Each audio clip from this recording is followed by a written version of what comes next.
Progress in the brutal fight to clear fanatical ISIS terrorists from their self-proclaimed capital continues. The Syrian Democratic Forces have cleared about 55% of Raqqa, and despite the scores of improvised explosive devices emplaced by ISIS and the density of the high-rise buildings in the areas they are fighting in now, the SDF continue to pressure the enemy in advance. We've told you about the tough nature of the fight as desperate and fanatical terrorists cling to territory with no escape.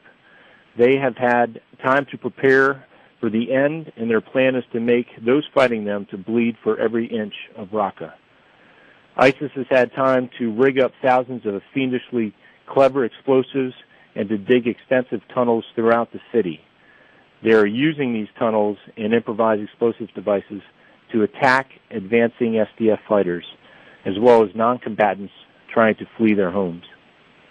In the last 2 days, ISIS mounted a planned counterattack through these tunnels, which the SDF managed to repulse. The few ISIS terrorists the SDF managed to capture alive, and the even fewer who have surrendered, show vividly their desperation. They are malnourished, emaciated, and many of them pocked with needle tracks from what is assessed as amphetamines they use to maintain their murderous fervor. As the SDF fights block by block, we've also gotten a better picture of one of the ways ISIS plans to hold on. They have centralized much of their operations and many of their fighters in the city's main hospital. They have fortified the complex, created tunnels for access, and are hiding among women and children who have nowhere else to go. The SDF are also determined and will take Raqqa from ISIS, but you can expect more brutal fighting, and it will not be any quicker than it will be easy.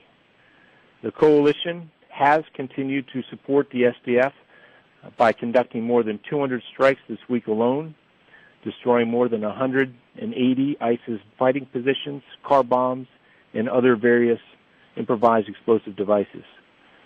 Progress towards security for civilians and preventing ISIS resurgence strengthens with the growth of the Raqqa Internal Security Force. The RISF, a local partner force comprised of an Arab majority and local Raqqawis, continue to fill in behind the SDF to provide security in cleared areas. Another 180 local volunteers completed training this week in security procedures, small arms tactics, and the law of armed conflict, and became eligible to join the ranks of the RISF. And they weren't the only ones stepping up to fight ISIS either. More than 200 all-female volunteers also graduated from training course this week, and they will fill in and integrate with the SDF in the fight and operations in Raqqa.